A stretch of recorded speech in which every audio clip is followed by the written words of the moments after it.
El trabajo de ustedes es muy amplio y obviamente me imagino que esto también obliga a la organización como tal a tener profesionales y un crecimiento sostenido en el tiempo, porque como vos indicabas, se ha extendido el área en la cual están trabajando y una de las cosas que mencionabas recién respecto de lo que puede significar el impacto que desde el continente hacia el mar provocamos habitualmente tiene que ver también con la falta de conciencia de tantos kilómetros de extensión de costa marina y sin embargo una falta de conciencia del ciudadano respecto de esa situación. ¿Está cambiando eso o no, Guille? Mira, Daniel, yo creo que sí. Yo creo que todos estos años de trabajo de muchas de las organizaciones de la sociedad civil en sus distintos niveles de trabajo, algunos de organización local más barrial, otros de un perfil más académico, más regional e incluso internacional, va dando resultados. La mirada al mar de la ciudadanía argentina es una mirada tardía. Claro. Argentina no es un país que tenga una tradición de una mirada al mar importante. Esto se ha ido instalando trabajosamente, muy de a poco, pero yo creo que tenemos ejemplos particulares que muestran que hay buenas posibilidades, que hay mucho terreno ganado. Yo me acuerdo cuando nosotros estamos recorriendo estos 18 municipios que están en la costa patagónica, uno ve en algunos casos desarrollos muy favorables con propuesta, al menos la propuesta o los primeros pasos en la implementación de lo que podríamos decir planes de ordenamiento costero, la limpieza de las costas, que hace 20 años atrás era un un episodio así llamativo. Hoy la mayoría de las localidades de la costa organizan sus propias limpiezas de playa, es verdad, con participación de jóvenes, de niños, donde uno ve que, por ejemplo, las fuerzas de seguridad colaboran prestando apoyo, están las universidades, están los colegios, están los gobiernos locales, las organizaciones de la sociedad civil, incluso pocos representantes de las universidades, que son un poquito más, con una mirada un poco más desde el papel y menos desde la acción. Pero, no sé, yo te puedo contar, hace 2 años yo estuve en Puerto Williams y ahí también se organizaba una limpieza de playa. Mirá. Ustedes en Ushuaia, sí, ya acá es un también. clásico todos los años, Totalmente. la limpieza de las costas del Beagle, cercanas a la ciudad. Hay un despertar y un trabajo intergeneracional que creo que va a dar los primeros resultados. Claro. Yo te puedo comentar después de 30 años de Patagonia. Hace 30 años cualquiera iba a la costa y hacía lo que quería. Sin duda. Y hoy esto, bueno, se bate un poco de tirada. Como decía Chico Méndez, estamos empezando a empatar algunos partidos y eso nos pone muy entusiasmados, ¿no? Sin duda. 4.000 kilómetros de costa atlántica son realmente una extensión muy importante para el trabajo que realizan y uno se imagina en 4.000 kilómetros lineales de qué manera uno puede marcar o trazar un ámbito de influencia del trabajo de ustedes, porque si bien están en el límite entre lo que es el continente, donde pisamos tierra firme, y el mar, hacia adentro del continente hay situaciones que impactan directamente sobre el mar. Contanos un poquito cómo se manejan en esa jurisdicción. Sí, claro. Bueno, desde hace, yo te diría, unos 10 años, tomó consenso, no solo en nuestro país, sino en la comunidad internacional, que hay una imposibilidad de tener costas sanas si uno no atiende los problemas que vienen desde el continente. Esto se llamó la iniciativa Aguas Blancas, Aguas Azules, sobre todo con enfoque de cuenca. Entonces, para dar un ejemplo, a veces el problema se encuentra en la costa, digamos, una elevada concentración de organizados en costa y demás, tiene que ver con el uso no responsable de agroquímicos, a lo mejor en algún valle bajo riego o en la cuenca alta de un río. Y entonces uno está obligado a remontar el río para encontrar la causa del problema, porque es ahí donde hay que comenzar a desplegar acciones para retirar o impedir que este proceso no deseado continúe.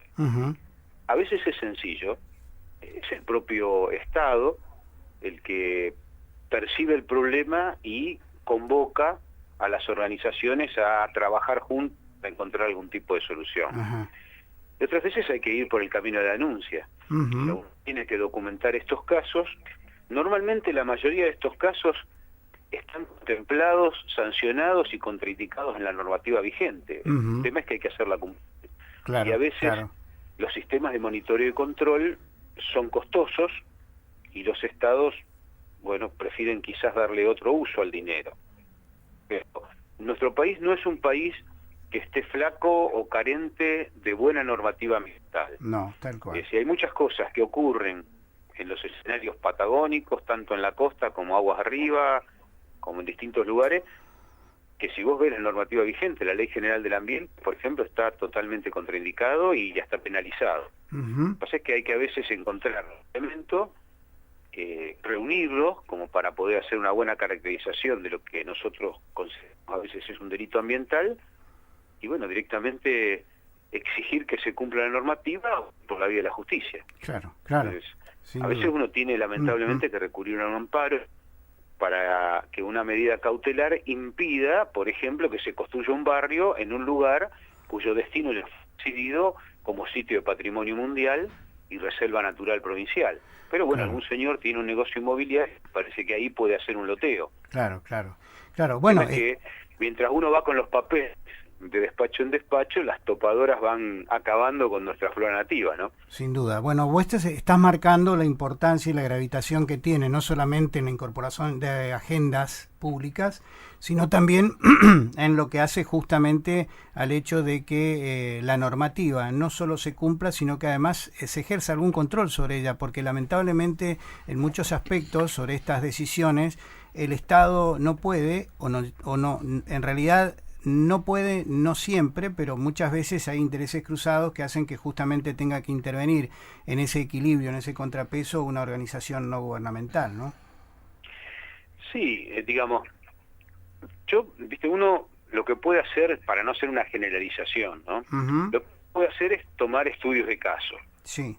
Entonces uno encuentra, por ejemplo, que hay normativa, en el caso de las pesquerías, que regula cómo se debe hacer la pesca. Sí. Uno toma la ley de pesca, que no es una ley antigua, no la podemos tildar de una ley del proceso, es una ley del año 98-99, en plena democracia, y uno ve claro en los artículos que ninguna actividad pesquera puede atentar contra la integridad de los ecosistemas. Clarísimo. Lo cual es consistente con la Ley Nacional del Ambiente. Ahora, eso no ocurre en las pesquerías. No, ninguna duda. Bueno, posibles soluciones, o sea, posibles vías de solución una vez que uno ha documentado y ha dimensionado el problema. Primero, buscar alternativas viables. O sea, siempre hay, más Daniel, con el impresionante desarrollo que tiene la tecnología hoy, siempre hay alternativas tecnológicas. Siempre uno puede buscar alguna alternativa tecnológica. Una forma de aprovechamiento de lo que antes se tiraba al mar, algún dispositivo que caiga en las redes, aquello que no queremos que caiga en las redes, aves, mamíferos marinos y demás. Entonces, digamos, eso es una primera. La segunda, que es importante, que desde mi punto de vista es quizás las soluciones que son más duraderas, pero las que más trabajo instalar, son los cambios de conducta. Claro. A veces no hace falta ni más tecnología, ni invertir más dinero, solo hace falta cambiar ciertas conductas. Ustedes tienen de esto muchísima experiencia. Si uno, en vez de tirar a la calle el envoltorio, lo guardara en el bolsillo y lo dispusiera donde corresponde, tendría un canal Beagle mucho más limpio, por ejemplo, ¿no? Sí, bueno, aquí hay otros factores que en realidad inciden de manera mucho más compleja, que es precisamente la prácticamente eclosión de la falta de tratamiento de líquidos cloacales que van en crudo a la bahía, y que son decisiones que no pasan precisamente por el individuo local. Quiero, Guille, si me permitís sumar a esta charla contigo a quien nos acompaña esta mañana aquí en el Faro de las Utopías. Para recordarle a nuestros oyentes, estamos en comunicación con Guillermo Caile, que lo presentamos desde donde está hablando, desde el lugar de la Fundación Patagonia Natural, pero no desde el espacio físico. Está en Puerto Madryn, que es la sede de la Fundación. Y yo te voy a poner en comunicación ahora, en diálogo, sumando a esta charla, a quien es la titular de la Asociación Manneken en nuestra ciudad y que además seguramente en algún momento te habrás cruzado con ella en algún ámbito de discusión ambiental, Nancy Fernández. ¿Qué tal? Hola, buen día, Nancy, Guillermo, ¿cómo estás? ¿Cómo estás? ¿Qué tal?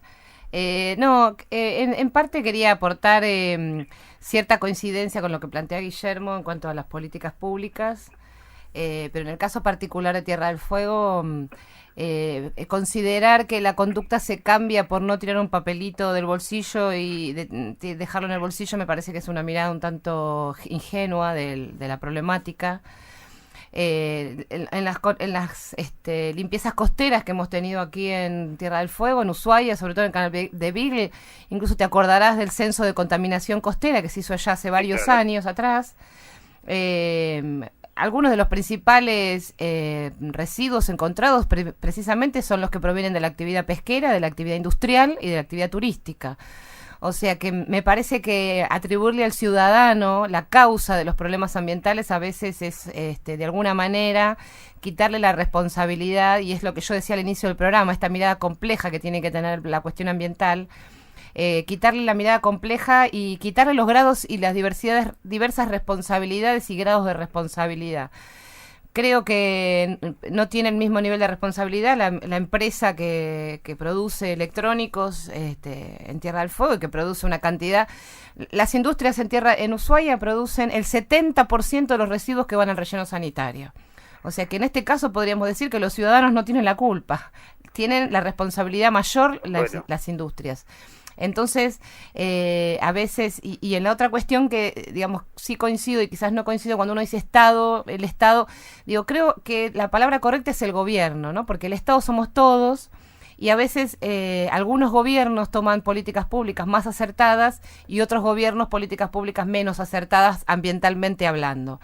Y lamentablemente creo que en estos últimos 10 años la política pública ambiental a nivel nacional nos ha defraudado bastante. Ha sido una política pública donde estuvo ausente la participación de las organizaciones no gubernamentales, donde se primó el extraccionismo, vos bien lo sabés, la soja, el fracking, la minería, donde las universidades han hecho grandes aportes intelectuales para demostrar, casualmente esta semana se acaba de la OMS acaba de decir que Carrasco tenía razón, Carrasco se murió sin saber que tenía razón. Entonces, digo, me parece que es tan compleja la cuestión, no digo que no, digo, es tan compleja que tiene tantas aristas que a veces es de difícil resolución. Sí, ahí, sí. ¿No? Pero discúlpame, Guille, discúlpame la superposición, pero ella no tiene auricular, te escucha bajo, por eso te decía, sí. Adelante, Guille, te escuchamos, dale. No, básicamente lo que uno quiere a veces dar es una imagen. Yo lo que quiero decir es, lo que quería significar, quizás para no entrar en una polémica sobre cuál color de gobierno trata mejor al ambiente, claro, es que muchas veces el marinero, que también es un ciudadano, por ejemplo, arroja los residuos al mar. Él también es un ciudadano. O sea, cuando uno dice la empresa, parece que la empresa es una entelequia. Pero realmente, cuando uno analiza en profundidad, en terreno y con una metódica adecuada, ve que todas estas acciones que después cuando se acumulan generan grandes distorsiones, son siempre personas. O sea, los sunchos en el puerto de Ushuaia no se le caen a la empresa, se le caen al pescador. Entonces, mientras uno espera, a lo mejor tener la envergadura suficiente como para poder hacer una embatida, eso no implica que no pueda trabajar generando conciencia en la persona a la cual el suncho se le cae o le tira el agua. Y no debería, por más que la empresa le diga que sí o le diga que no. Digo, a veces trabajando desde lo individual, uno puede generar grandes cambios cuando lo individual. Digo, los grandes cambios sociales han venido más por ahí que por la vía de la incidencia parlamentaria. Entonces, no creemos mucho en la gestión ciudadana, creemos que el ciudadano, si uno trata de generar conciencia, puede hacer la diferencia porque está en el aquí y ahora. O sea, cada vez que ocurre un problema, en general siempre hay alguna persona sobre la cual, si hubiese trabajado de otra manera, no quiero dar ejemplos terribles, digo, pero podemos dar este ejemplo cotidiano. Es decir, hay una contradicción muchas veces entre una percepción del ambiente y los actos cotidianos que normalmente lo deterioran.